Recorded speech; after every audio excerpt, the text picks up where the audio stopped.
ұбт-да физика, математика таңдап, бірақ әлі де мамандығыңды шеше алмай жүрсің бе? Миыңда тек мұғалімдік қана сұранысқа ие деген стереотип қалыптасып қалған ба? Онда бұл видео арнайы сен үшін. Мен саған қазір Қазақстандағы ең жоғары табысқа ие топ 5 мамандық жайлы айтып беретін боламын. 5-ші орын әрине барлығымыз білетін мұғалімдік. Олардың университеттердегі кодтары: физика мұғалімдігі B009, ал математика мұғалімі B010. Бұл мамандық арқылы сен мектептерде, колледждерде және университеттерде жұмыс жасай аласың. Ал жалақысы, егер сен білікті маман болатын болсаң, шамамен 500 және 700 мың теңге аралығын құрайды. ұбт тапсырғаннан кейін сен бұл мамандықтарда ЕНУ, СДУ, Абай атындағы Қазақ ұлттық университеті және тағы да басқа жоғарғы оқу орындарында оқи аласың.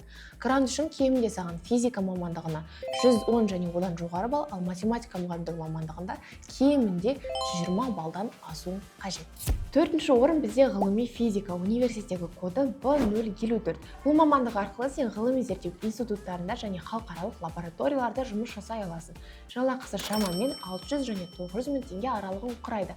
ұбт тапсырғаннан кейін сен бұл мамандықты ЕНУ, ЖНПУ, Абай атындағы Қазақ ұлттық педагогикалық университетінде, онымен қоса жеке НУЭТ және IELTS тестерін тапсырып, Назарбаев университетінде оқи аласың.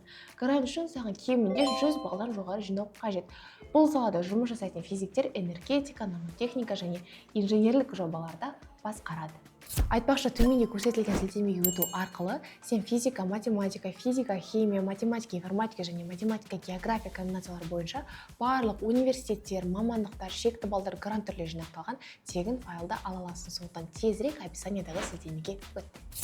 3-ші орында бізде математика және статистика. Университеттегі коды B055. Бұл мамандық арқылы сен PI Group сынды үлкен компанияларда, банктер мен IT компанияларда жұмыс жасай аласың. Бұл жұмыс орындарында әрдайым статистик мамандарға сұраныс жоғары. Табыс шамамен 700 мың және 1,2 миллион теңгені құрайды. ұбт тапсырғаннан кейін сен бұл мамандықты ЕНУ, СДУ, КБТУ, Астана IT университеті және тағы да басқа жоғарғы оқу орындарында оқи аласың. Грант үшін кемінде саған 115 балдан жоғары жинау қажет. Олар үлкен деректерді жинау, талдау, интерпретациялау және олардың негізгі ғылыми немесе практикалық қорытындыларды жасаумен айналысады. 2-ші орында бізде механика. Университеттегі коды B056. Бұл мамандық арқылы сен авиациялық инженер, механик және тағы да басқа мамандықтарда жұмыс жасай аласың. Бұл саладағы мамандар Air Астана, Қазақстан инжиниринг сияқты ірі компанияларда жұмыс жасай алады. Табыс шамамен тәжірибелі мамандар үшін 800 мың және 1,5 миллион теңге аралығын құрайды. ұбт тапсырғаннан кейін сен бұл мамандықты ЕНУ, Сәтбаев университеті, Қарағанды ұлттық университеті және тағы да басқа жоғарғы оқу орындарында оқи аласың. Грант үшін саған кемінде 90 балдан асыру қажет. 1-ші орында бізде пилот мамандығы. Университеттерде ол әуе көлігін пайдалану және B095 коды арқылы белгіленеді. Бұл мамандық бойынша сен Air Астана, Fly Арыстан, Скат сынды отандық және халықаралық тасымалдаушы компанияларда қызмет ете аласың. Табыс шамамен 1,5-3 миллион, тіпті одан да жоғары болуы мүмкін. Қазақстанда бұл мамандықты сен тек Алматыдағы Азаматтық авиация академиясы және Air Астана компаниясының Абинеша бағдарламасына бөлек тест тапсырып, 1,5-2 жыл бойы Еуропада білім алып қана меңгере аласың. ұбт жинау қажет балл 110 балдан жоғары және міндетті түрде ФЛЭК, яғни медициналық тексеріс болуы қажет.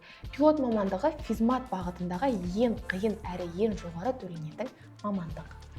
Қай жолды таңдасаң да әрдайым сол жолдың ең биік шыңына шығуға тырыс, өйткені өзің мамандарына әрдайым сұраныс та, құрмет те, табыс та жоғары болады.